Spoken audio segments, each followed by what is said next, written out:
Donc, suite à la diffusion de cette première vidéo, nous allons passer à la première table ronde. Donc, nous avons le plaisir d'accueillir Madame Chantal Rimbaud, psychologue spécialisée en néphrologie, transplantation rénale et transplantation cardiaque, ainsi que le professeur Emmanuel Ruche, médecin de santé publique.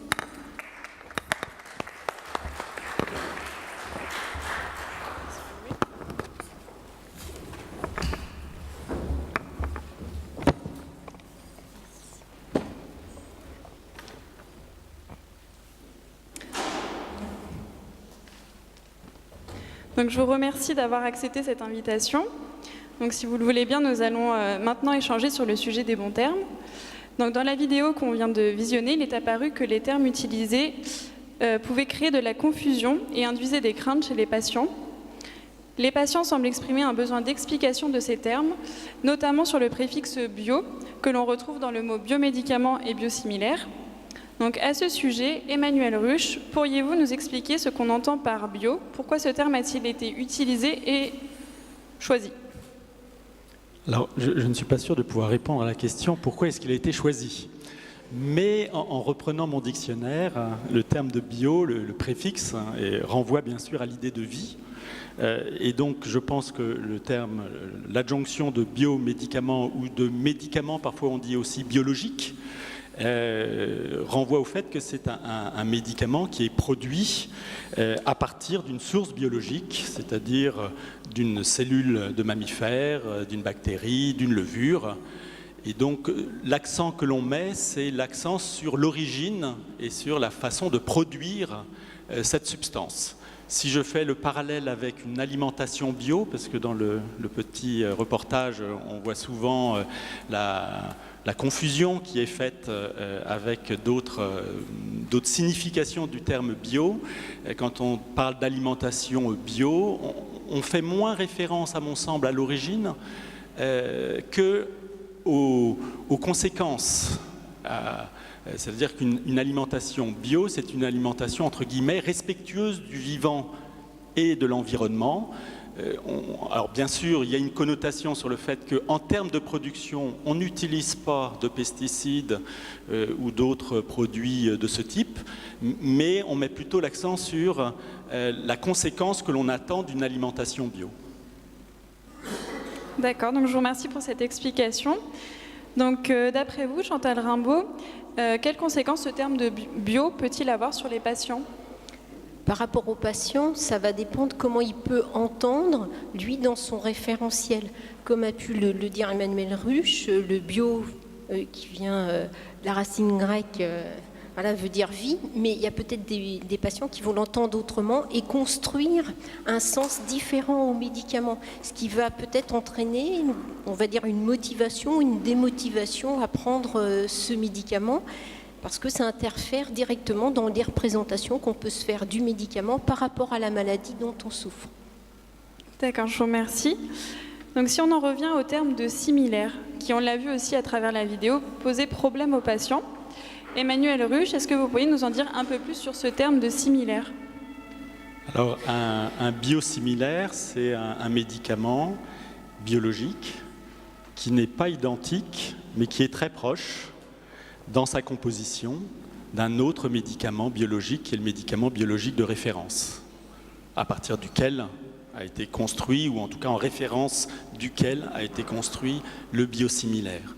Donc, alors, la confusion, elle vient du fait que quand on parle de similaire, si vous reprenez les synonymes, on a 3 grands groupes de synonymes au terme similaire.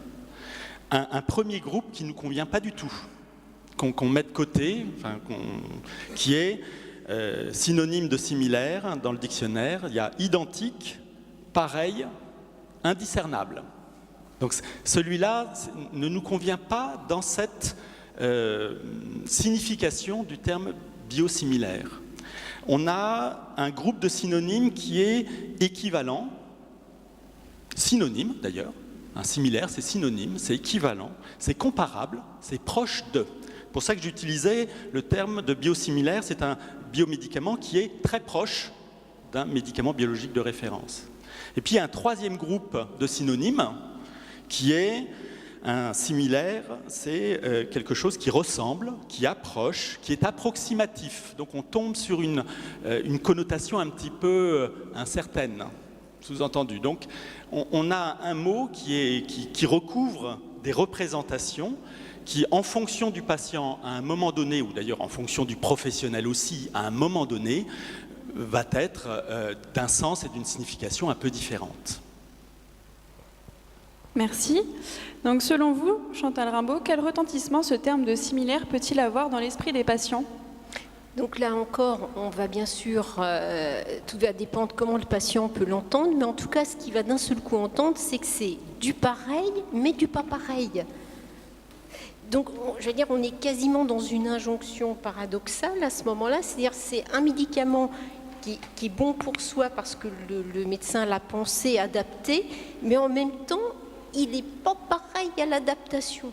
Et en même temps, sachant qu'un médicament, c'est aussi quelque chose qu'on accepte de prendre et qui va quand même, à un moment, aller rejoindre l'intérieur de soi, éventuellement mettre à mal notre intégrité, alors que c'est fait normalement pour se soigner. Donc, c'est vrai que là, le mot similaire, dans le référentiel souvent utilisé, c'est le pas identique. On est quand même dans un flou artistique un petit peu difficile pour le patient. Pour compléter juste, peut-être que quand on évoque un biosimilaire, c'est vrai qu'on est en difficulté parce qu'on n'est pas en capacité de dire qu'il est identique, mais l'accent doit certainement être mis sur l'équivalence en termes de résultats thérapeutiques, puisque finalement, dans les processus de commercialisation de ces médicaments, certes, nous ne sommes pas en capacité d'avoir un médicament qui soit identique totalement au médicament, donc on l'appelle biosimilaire, mais ce qui finalement nous intéresse et ce que l'on recherche, c'est le fait d'avoir un résultat thérapeutique proche ou très voisin ou identique à ce médicament, même si la composition ne l'est pas. D'accord, donc similaire, ce n'est pas identique, mais l'efficacité est la même. C'est ça qu'on cherche. Donc on l'a vu à travers la vidéo, donc elle s'est clôturée par le terme de patient naïf, qui a fait un peu débat. Donc c'est un terme qui est utilisé en médecine. Donc Emmanuel Ruche, qu'entendez-vous par ce terme ? Est-ce que vous pourrez l'expliciter afin d'éviter toute confusion dans l'esprit des patients ? Alors je ne suis pas naïf, sans doute pas totalement. Là encore, je pense que on est sur un terme technique et c'est vrai que dans le monde professionnel, c'est très important de donner les bons mots, d'utiliser les bons termes professionnels pour pouvoir discuter avec d'autres professionnels. Mais nous sommes dans des métiers de la relation humaine et donc nous sommes en relation avec des personnes qui ne sont pas des professionnels.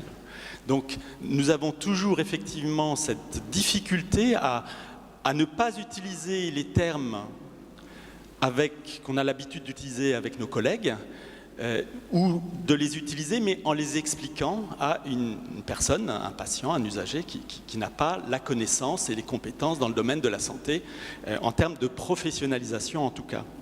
Donc le terme de naïf dans le dictionnaire là encore a deux significations. Alors il est dans nos sociétés d'aujourd'hui plutôt connoté négativement, mais on retrouve bien deux sens au terme de naïf. Il y a le naïf au terme de l'ingénu, mais c'est joli d'être ingénu, hein, de confiant, de simple par inexpérience. Du coup, ça renvoie à l'innocence, à la pureté, à la franchise. C'est le côté positif. Mais nos sociétés utilisent plutôt le terme naïf dans l'autre sens, aujourd'hui en tout cas, ce qui n'était pas le cas au XVIIe ou au XVIIIe siècle. Donc aujourd'hui, c'est plutôt être naïf, c'est être crédule, d'une candeur excessive, pouvant aller jusqu'au ridicule. Du coup, ça devient négatif. Mais dans l'usage que nous en avons à titre professionnel, quand on parle d'un patient naïf, c'est un patient qui habituellement n'a pas l'expérience d'un traitement précédent. Il est naïf parce qu'il n'a pas été traité jusqu'à ce jour avec une thérapeutique particulière. Donc le terme technique est relativement clair, je trouve, pour les professionnels, mais il a bien sûr une représentation pour le patient qui est totalement différente. Donc, comment le patient peut-il appréhender ce mot naïf? Est-ce qu'il peut tolérer ce genre de terme? Alors, je pense que le patient, lui, quand il s'entend dire qu'il est un patient naïf, il prendra forcément, malheureusement, dans le premier sens, à savoir qu'il est quelqu'un qui pourrait être dupe et qui, comme l'avait très bien dit le représentant de l'association Wegener, c'est-à-dire prendre n'importe quoi, puisque de toute façon, il n'y verra que du feu.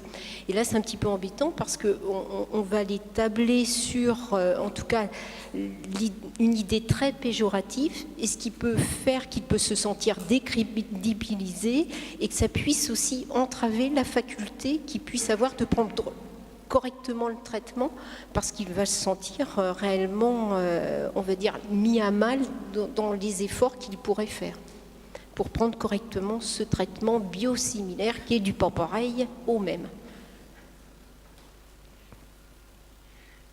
Donc, Chantal Rimbaud, à votre avis, quel est l'impact de tous ces termes utilisés sur les suites du traitement du patient? L'impact pour les patients, c'est qu'ils puissent, j'allais dire, ne pas prendre correctement leur traitement, parce que ça demande beaucoup d'explications de la part des médecins. Et comme l'a très bien dit Emmanuel Ruch, si les médecins communiquent avec les patients comme ils communiquent entre professionnels, ils ne se mettent pas à la portée de leur référentiel de compréhension. Ils ne s'adaptent pas à ce que ce patient-là a besoin d'entendre pour la façon dont il conçoit sa santé, dont il peut concevoir la maladie, et surtout l'adhérence à la prise du traitement. Et là, j'allais dire, c'est quand même très dommage que tout compte fait, on ait les bons médicaments pour soigner des maladies quand même très compliquées, et que tout compte fait, c'est dans la façon dont on diffuse un message qu'on va bloquer le patient dans le développement de ses compétences à bien prendre le traitement. Donc ces termes utilisés peuvent avoir un effet négatif sur les suites du traitement, notamment sur l'observance et la compliance. Donc dans cet échange, nous avons parlé d'utiliser les bons termes, mais les mots sont déjà actés, on ne pourra pas réellement les changer. D'après vous, comment les professionnels pourraient-ils agir en conséquence?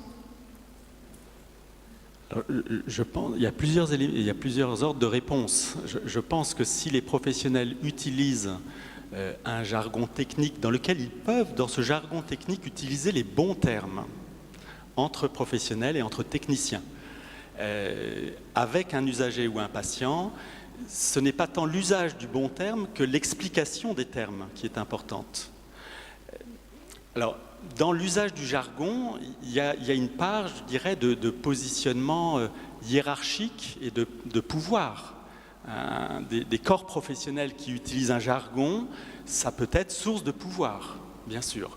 Donc, il y a, à mon sens, la nécessité pour les professionnels du soin en général de considérer l'usager et le patient comme un partenaire de l'équipe de soins. Si c'est un partenaire, il est bien sûr dans une position de patient qui est différente de celle du professionnel, mais il y a une parité d'estime à avoir, et quand on est sur une parité d'estime, on doit expliquer.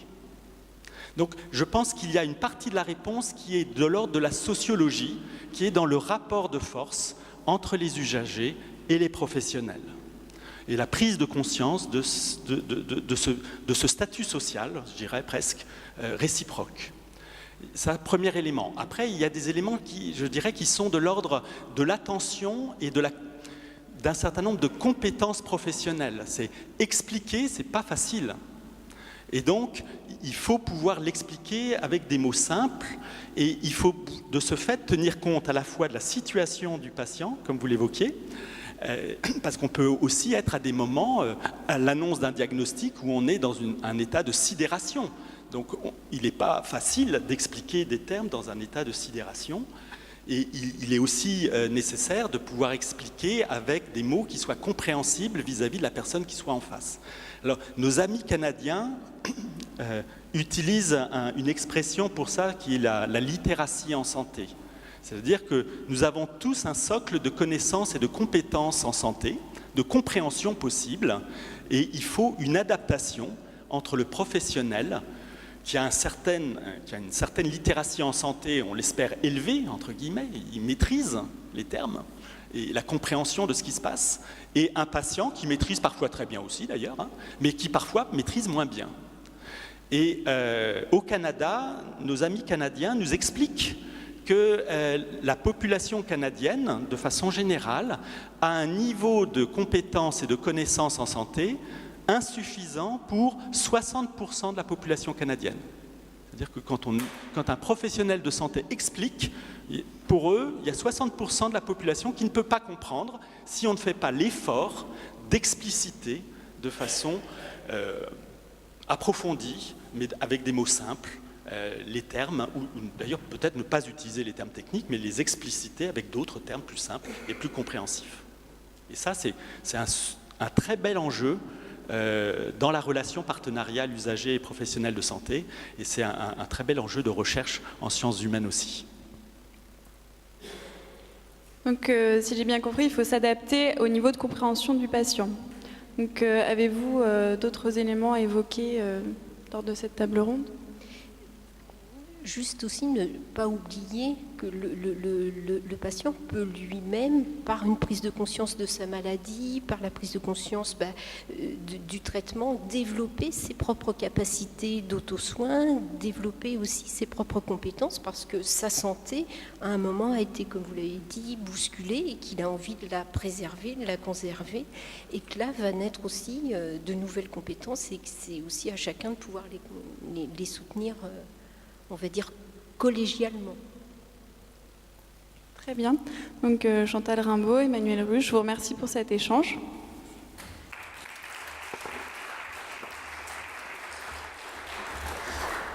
Donc nous allons à présent passer au second thème de la soirée. Donc je vais passer le micro à mon collègue Abdessamad Moulay. Merci Margot. Bonsoir à vous tous. Donc Abdessamad Moulay, je suis ingénieur d'études en économie à l'Université de Tours et je travaille dans le cadre du programme ARD 2020 biomédicaments sur des études d'ordre macroéconomique. Donc ce soir, je suis chargé d'animer donc ce thème « Sur quoi faut-il parler ?», dans lequel on va reprendre l'ensemble des éléments envers lesquels les patients ont exprimé un besoin d'informations supplémentaires. Mais avant tout, je vous invite à regarder cette petite vidéo d'introduction et on reprend par la suite avec notre expert, M. Didier Laloy, des laboratoires Biogène Biosimilaires.